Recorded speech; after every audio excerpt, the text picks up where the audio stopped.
Hello बच्चों, आशा करती हूँ आप सभी लोग अच्छे होंगे और स्वस्थ होंगे, मस्त होंगे और अच्छे से पढ़ाई करते होंगे। जैसा कि हम लोग का कौन सा चैप्टर चल रहा है, हिंदी गद्य विधाएं। तो हिंदी गद्य विधाएं पढ़ाने से पहले हम बता दें बच्चों, हिंदी गद्य विधाओं में 5 प्रमुख गद्य विधाएं हैं, जिसमें से पहला है निबंध, कहानी, नाटक, उपन्यास, एकांकी। ये 5 प्रमुख निबंध गद्य विधाएं हैं। तो बच्चों, हम आज पढ़ेंगे हिंदी कहानी, लघु कथा, भेंटवार्ता, उपन्यास। तो बच्चों, इसमें से हम ये जो ये गद्य विधाएं पढ़ाएंगे, इसमें से बहुत सारे प्रश्न बनेंगे जो बोर्ड के एग्जाम में आ सकते हैं। और इस तरह पढ़ने से, हम कहानी की तरह पढ़ने से हमें बहुत सारे क्वेश्चन हमें याद हो जाते हैं, उसकी जिसे हम तो हमें बहुत दिनों तक याद भी रहते हैं। तो चलिए स्टार्ट करते हैं। अब हम पढ़ेंगे हिंदी कहानी विधा। तो बच्चों देखिए, कहानी कहने और सुनने की प्रथा तो बहुत प्राचीन है, बहुत पुरानी है। लेकिन यहाँ देखिए बच्चों, कहानी लेखन का आरंभ कब से हुआ? कहानी लेखन का आरंभ 20वीं सदी के आरंभ से ही मिलता है, इससे पूर्व नहीं। अब देखिए, हिंदी की पहली कहानी कौन सी है, इस पर विचार तो बनता है बच्चों। तो ज्यादातर आलोचक 1903 ईस्वी में रचित इंसा अल्लाह खां की कहानी रानी केतकी की कहानी, ये कहानी का नाम है रानी केतकी की कहानी, को प्रारंभिक कहानी मानते हैं।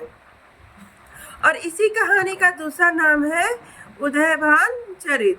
लेकिन यह भी स्पष्ट हो जाता है कि आधुनिक कहानी के लक्षण इस कहानी में नहीं मिलते। आगे देखिए बच्चों, सरस्वती नामक महत्वपूर्ण साहित्यिक पत्रिका का कहानी के क्षेत्र में महत्वपूर्ण योगदान रहा।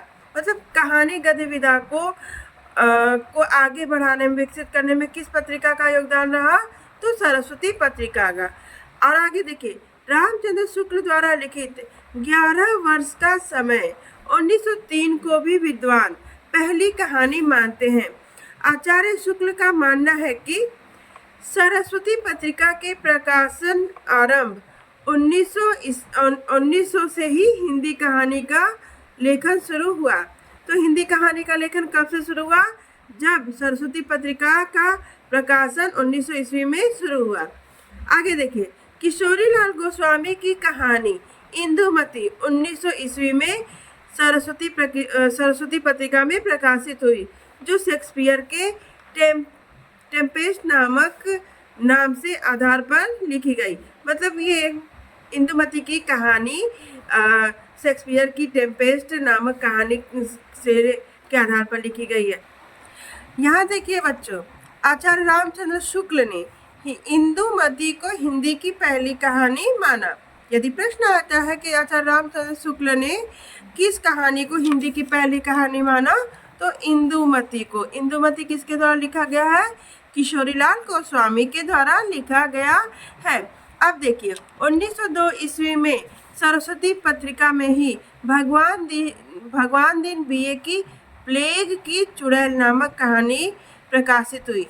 बंग महिला की दुलाई वाली 1907 में प्रकाशित हुई, सरस्वती में ही प्रकाशित हुई। किशोरीलाल गोस्वामी की गुलबहार कहानी 1902 में प्रकाशित हुई। नवीनतम शोध कार्यों से अब स्पष्ट हो गया कि नए ढंग की हिंदी की पहली कहानी किसको माना गया है? माधवराव सप्रे द्वारा रचित एक टोकरी भर मिट्टी। कौन सी कहानी? एक टोकरी भर मिट्टी, जो माधवराव सप्रे द्वारा लिखित है, जो 1901 में प्रकाशित हुई थी। इसी को हिंदी की पहली कहानी माना गया है। और देखिए, प्रसिद्ध साहित्यकार जयशंकर प्रसाद की पहली कहानी ग्राम 1911 में सामने आई।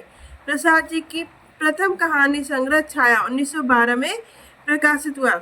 इंदु पत्रिका में 1909 ईस्वी में वृंदावन लाल वर्मा की राखी बंद भाई प्रकाशित हुआ। वृंदावन लाल वर्मा की कहानी राखी बंद भाई कब प्रकाशित हुआ? 1909 ईस्वी में। राधिका रमण प्रसाद सिंह की भावपूर्ण कहानी कानों में कंगना हिंदू पत्रिका में 1913 ईस्वी में प्रकाशित हुई। और देखिए बच्चों, विषय वस्तु के आधार पर हिंदी की कहानियों का विभाजन इस प्रकार से हो सकता है। तो ऐतिहासिक कहानी, सामाजिक कहानी, यथार्थवादी कहानी, दार्शनिक, प्रतीकवादी कहानी, मनोवैज्ञानिक कहानी, हास्य व्यंग प्रधान आदि निम्नलिखित प्रकार से कहानी लिखी जा सकती है। अब चलिए बच्चों, हम लघु कथा के बारे में देखते हैं। गद्य के क्षेत्र में लघु कथा धीरे धीरे एक विधा के रूप में अपने आप को स्थापित करती जा रही है। इसमें आधुनिक संवेदना की गहरी पीड़ा दिखाई पड़ती है। लघु कथा के कथाकारों में राजेंद्र यादव, चित्रा मुदगल, विष्णु नागर, असगर वजाहत, रमेश बत्रा के नाम उल्लेखनीय हैं। आगे देखिए भेंट वार्ता। भेंट वार्ता क्या होता है? तो चलिए पहले हम इसका मतलब समझते हैं। भेंट वार्ता के लिए हिंदी में भेंट, चर्चा, विशेष परिचर्चा, साक्षात्कार, इंटरव्यू नाम प्रचलित है। अर्थात भेंट वार्ता का सही अर्थ में हम साक्षात्कार कहेंगे, या किसी महान विभूति से उसके जीवन पर चर्चा की जाती है, उसे हम भेंट वार्ता कहते हैं। इंटरव्यू का शाब्दिक अर्थ यहाँ पे देखिए बच्चों, अच्छे से दिया है। इंटरव्यू का शाब्दिक अर्थ है आंतरिक दृष्टिकोण। आगे पूरे अच्छी तरह से समझ में आएगा, पहले पढ़ते हैं।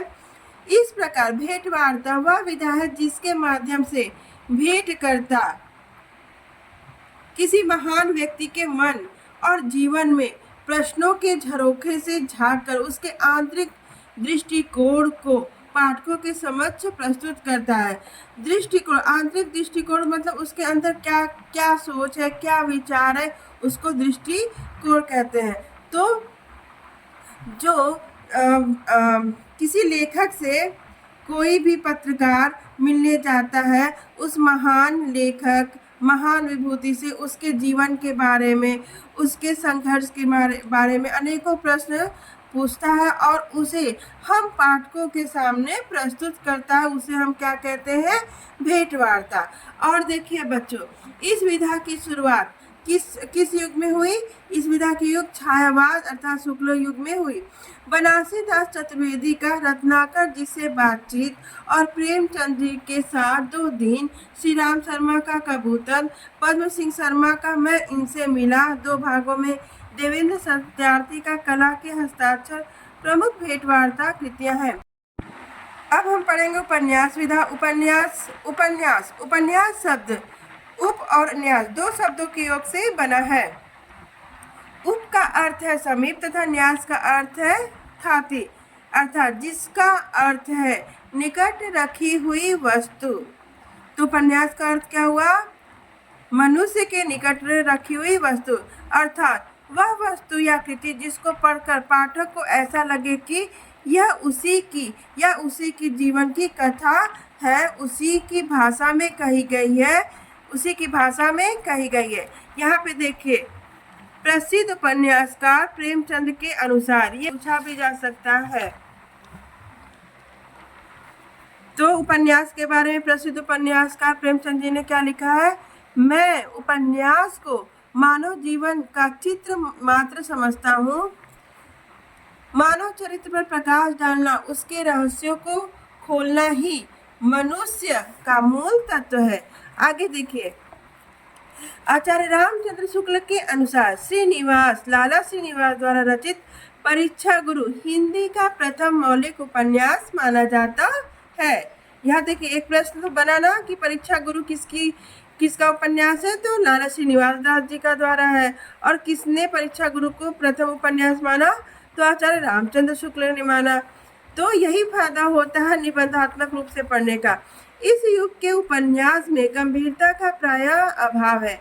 यहाँ तक तो हो गया। चलिए बच्चों आगे देखिए। इस युग के प्रमुख उपन्यासकार उपन्यास है बालकृष्ण भट्ट की है नूतन ब्रह्मचारी, देवकीनंदन खत्री की है चंद्रकांता संतति और भूतनाथ। तो ये दोनों किसका है? चंद्रकांता संतति, भूतनाथ देवकीनंदन खत्री जी का है। गोपाल दास गहमरी का नए बाबू, चतुर चंचला, ये 2 उपन्यास गोपाल दास गहमरी का है। किशोरीलाल गोस्वामी जी की यहाँ पे दिया गया है 3 उपन्यास दिया है, तारा, सुल्ताना, सोना और सुगम। आगे देखिए, मुंशी प्रेमचंद युग में मुंशी प्रेमचंद ने सेवा सदन, निर्मला, गबन, रंगभूमि, कर्मभूमि, गोदान, जयशंकर प्रसाद ने 3 उपन्यास लिखे, कंकाल, तितली, इरावती। इरावती जयशंकर प्रसाद की अपूर्ण उपन्यास है। और आगे देखिए, इसके अतिरिक्त इस युग के प्रमुख उपन्यास में है आचार्य चतुर्सेन शास्त्री, विश्वम्भर नाथ शर्मा कौशिक, भगवती चरण वर्मा, वृंदावन लाल वर्मा आदि।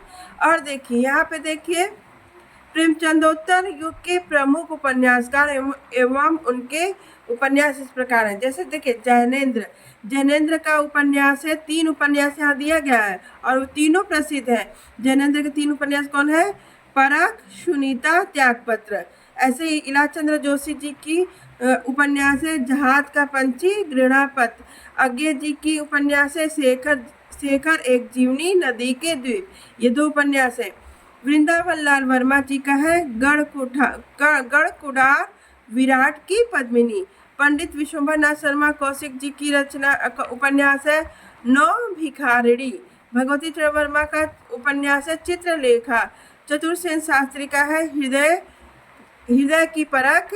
चतुर्सेन शास्त्री की उपन्यास है हृदय की परख, अमर अभिलाषा, हृदय की प्यास। ये 3 उपन्यास किसका है? चतुर्सेन शास्त्री जी का है। श्री राम शरद गुप्त जी की उपन्यास है अंतिम आकांक्षा, गोद इत्यादि। आज तक के लिए इतना ही। धन्यवाद। आगे की विधाओं के बारे में दूसरे वीडियो पढ़ाएंगे। तब तक के लिए धन्यवाद।